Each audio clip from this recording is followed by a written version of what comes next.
Hai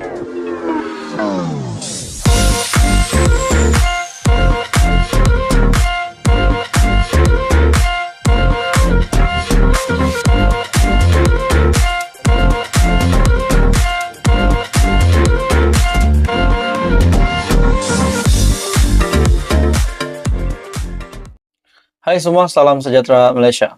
Selamat datang ke channel Fels Lifestyle. Info padu, info hangat disediakan di dalam channel ini. Baru-baru ini, tuan-tuan dan puan-puan, hangat di media berkaitan dengan penguat kuasa yang terlibat dengan rasuah, terpalit dengan rasuah.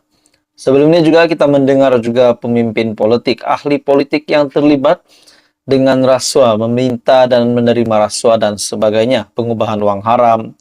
Dan kita mendengar lagi penguat kuasa ataupun mereka yang diberi tanggung jawab, diberikan kuasa, menggalas jawatan itu, menggalas tanggung jawab itu, namun mereka lah juga yang menghancurkan negara dengan menyalahgunakan jawatan mereka sebagai penguat kuasa. Contohnya, baru-baru ini kita mendengar berkaitan dengan case PATI, rasuah untuk PATI, beberapa pegawai immigration yang ditahan.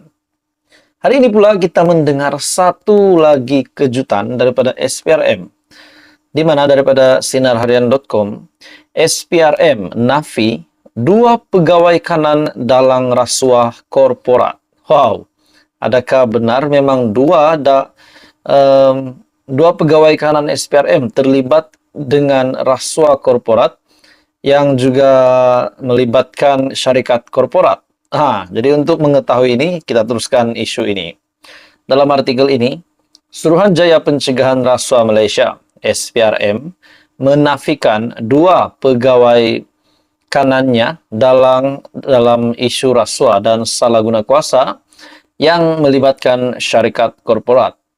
Menerusi kenyataan pada Selasa, SPRM yakin perkara tersebut merupakan tomahan liar serta tidak bertanggung jawab yang sengaja dilemparkan kepada pegawai Suruhanjaya itu bagi menimbulkan persepsi negatif.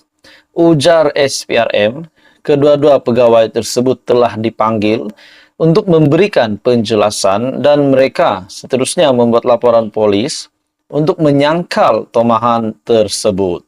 Namun begitu, sekiranya wujud bukti, pihak berkaitan harus tampil membuat aduan atau laporan kepada penguat kuasa dan bukan membuat tomahan menerusi media sosial yang berselindung di sebalik identiti palsu, kata SPRM. Tegas Suruhanjaya itu, pihaknya tidak membuka kertas siasatan sewenang-wenangnya tanpa bukti dan fakta. Setiap siasatan yang dijalankan adalah mengikut prosedur operasi standar ataupun SOP berlandaskan undang-undang yang diperuntukkan serta dipantau oleh 5 badan pemantau bebas, katanya. Berdasarkan prinsip pengasingan kuasa, pejabat pegawai negara AGC berfungsi sebagai mekanisme semak dan imbang bagi memastikan hanya kes yang mempunyai bukti dan fakta kukuh diberikan izin untuk mendakwa mengikut budi bicaranya. Dalam pada itu juga, SPRM juga tidak akan tunduk kepada tekanan oleh mana-mana pihak untuk mengalihkan perhatian daripada kes rasuah dan penyelewengan yang sedang giat disiasat ketika ini. Jadi akhirnya SPRM menafikan bahwa 2 pegawai kanan dalam rasuah korporat ataupun melibatkan syarikat korporat. Dan dalam pada itu, sekiranya mereka memang benar dapat dibuktikan bersalah, memang akan dikenakan tindakan lah. Tapi kalau tidak, itu satu keputusan yang baiklah sebab mereka tidak terlibat.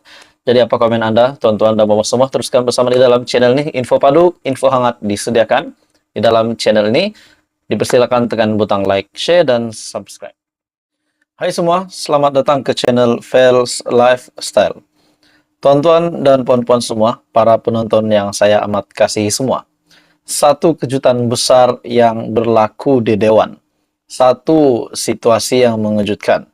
Manakan tidaknya tuan-tuan dan puan-puan semua, didapati di dalam satu artikel ini yang menunjukkan Perdana Menteri Datuk Seri Anwar Ibrahim yang tiba-tiba kelihatan berlari dalam satu artikel yang bertajuk Perdana Menteri berlari masuk Dewan Rakyat.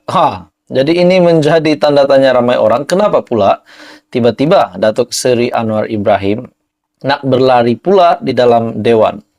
Dalam satu artikel dari Sinar Harian, PM berlari masuk Dewan Rakyat.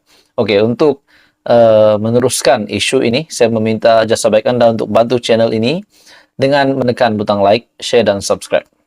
Kita akan membahaskan tentang apa yang berlaku.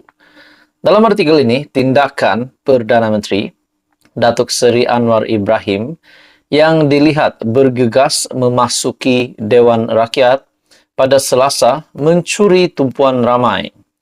Ahli Parlimen Tambun itu dipercayai bertindak demikian bagi memastikan beliau hadir tepat pada masa ketika sesi soal jawab Perdana Menteri ataupun PMQ pada Selasa. Sebelum ini, media melaporkan Anwar yang juga Menteri Keuangan menyatakan kesediaan untuk menjawab soalan daripada para wakil rakyat dalam mesyuarat pertama penggal kedua Parlimen ke-15 kali ini. Sesi PMQ merupakan pembaharuan yang dilaksanakan Kerajaan Perpaduan dan pada setiap Selasa, Perdana Menteri akan menjawab soalan yang ditujukan kepada beliau. Manakala pada Khamis ialah seksi waktu pertanyaan-pertanyaan menteri ataupun MQT. Sementara itu, pada sesi PMQ, Anwar menjawab beberapa soalan antaranya daripada Datuk Seri Jalaluddin Alias dari BN Jelebu yang ingin mengetahui pendekatan baharu dan kemajuan pelaksanaan inisiatif menoktahkan kemiskinan secara holistik. Selain itu, turut mengambil bagian pada sesi berkenaan adalah Datuk Idris Ahmad dari PN Bagan Serai yang meminta penjelasan Perdana Menteri mengenai mekanisme yang digunakan kerajaan untuk mengukur pencapaian pelaksanaan menoktahkan kemiskinan.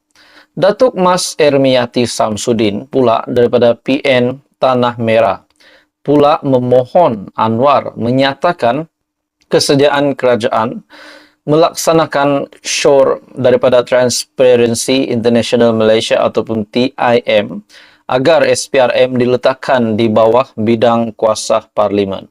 Jadi tuan-tuan dan puan semua, itulah yang berlaku. Kenapa Datuk Seri Anwar Ibrahim dilihat berlari, rupanya mahu menepati masa untuk sesi PMQ pada Selasa. Dan berikut juga adalah beberapa senarai MP yang telah membuat pertanyaan kepada Perdana Menteri Datuk Seri Anwar Ibrahim di Dewan Rakyat. Jadi tuan-tuan dan puan-puan semua, apa komen Anda? Sekian saja. Teruskan bersama di dalam channel ini untuk perkembangan yang lain. Jangan lupa tekan butang like, share, dan subscribe. Info padu, info hangat disediakan di dalam channel ini.